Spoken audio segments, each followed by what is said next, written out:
Assalamualaikum warahmatullahi wabarakatuh. Jumpa kembali di channel YouTube Pandu Windu. Channelnya informasi dan edukasi.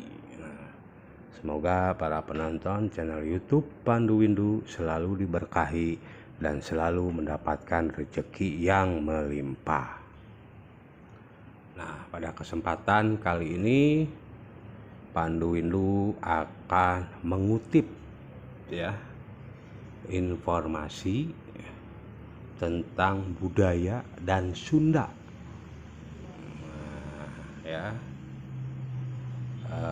yang mengutip dari pembicaraan Budi Dalton dan Kang Soleh Solihun. Nah, ini dia. Abah Budi Dalton atau Akang Budi Dalton, beliau merupakan seorang seniman, budayawan, dosen, pendiri Brotherhood. Yang pemikirannya tentang budaya dan Sunda sangat logis dan bisa diterima oleh halayak banyak, makanya kutipan beliau saya tulis kembali di dalam konten YouTube saya. Mudah-mudahan beliau berkenan mengizinkan kutipannya saya tulis tentang budaya dan Sunda. Budaya menurut beliau itu berasal dari kata budayana, terdiri dari dua kata Buddha dan Yana.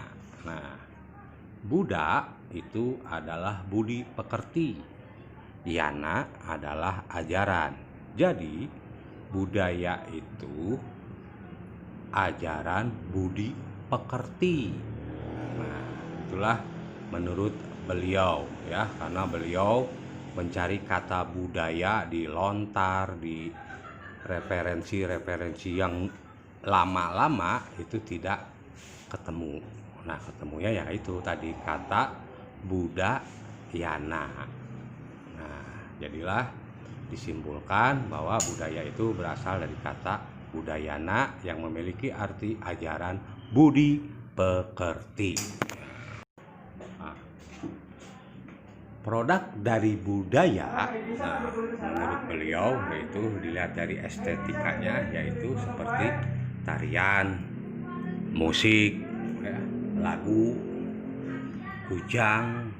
Nah, itu adalah produk-produk dari budaya Jadi kalau kita mau melestarikan budaya, yaitu berarti intinya sebenarnya kita harus berperilaku baik, memiliki budi pekerti yang baik, bukan hanya sekedar memakai ikat tapi perilaku kitanya tidak baik. Nah, itu bukan budaya. Nah, budaya Sunda itu ada yang disebut dengan Nyunda, Nah, Nyunda itu sama dengan perilaku, Misalkan kita contohkan ada orang Batak, ada orang Betawi atau orang bule, tapi perilakunya Nyunda, si eta mah Nyunda. Nah, berarti anak tersebut atau orang tersebut memiliki perilaku yang baik. Jadi tidak seharusnya orang Sunda itu Nyunda. Nah, itu Jadi yang Nyunda itu bisa siapa saja, karena arti dari Nyunda itu perilaku yang baik. Nah, itu budaya Sunda menurut beliau. Nah, perbedaan budaya Sunda dengan budaya yang lain terletak dari tata cara dan bahasa saja.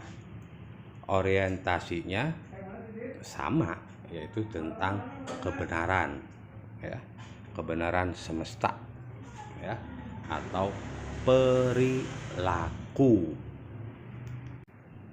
Nah, kebenaran kesemestaan tentang berperilaku dengan alam sehingga mempunyai pengalaman, mengalami, dan mengalamkan.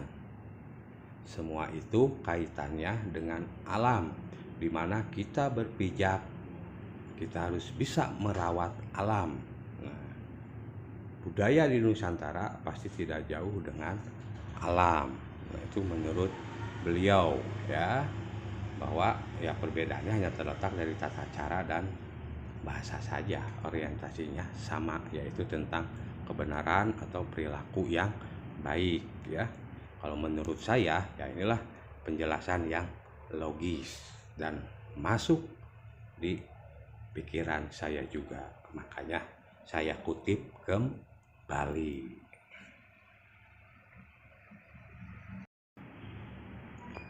Nah, kita masuk ke pengertian Sunda, ya. Jadi menurut beliau pengertian Sunda itu banyak versi, ya. Kalau kita ngeklik di Google, wah itu bisa ratusan pengertian, ya. Tapi menurut beliau yang penting produknya, yaitu perilaku yang baik, ya. Istilahnya nama Sundanya mah istilahnya tidak penting, tapi produk atau perilakunya yang baik. Nah, itu Sunda menurut beliau, ya, karena banyak versi bahwa Sunda itu berasal dari kata suda, ada berasal dari kata suhada, dan lain-lain. Nah, berdasarkan sastra Jendra atau kitab sastra Jendra, menurut beliau Sunda itu, ya, memiliki pengertian adanya pertemuan besar matahari yang titik mataharinya bertemu di bumi.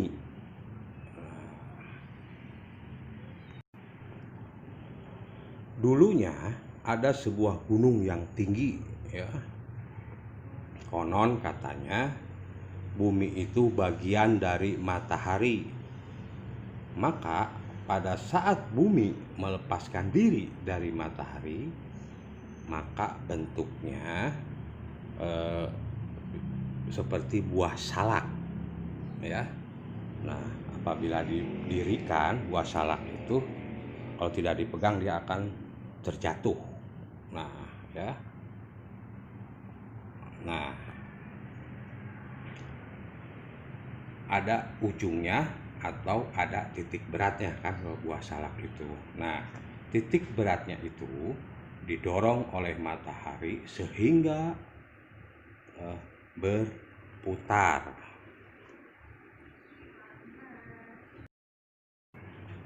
Nah, pertanyaannya, titiknya di mana? Nah, titiknya ini yang pasti daerah yang terkena matahari lebih lama dibanding daerah lain. Nah, karena dataran tinggi atau gunung itu terjadi gara-gara ada sinergi matahari dengan larva bumi. Nah, apabila kelebihan energi, kalau manusia akan tumbuh jerawat. Kalau bumi kelebihan energi, akan menjadi gunung-gunung berapi. Nah, sementara para ahli geologi menyatakan gunung berapi terbanyak itu ada di Indonesia. Ekuator yang terkena sinar matahari yang lebih sempurna ada di wilayah Indonesia. Faktanya, waktu dalam satu hari 24 jam.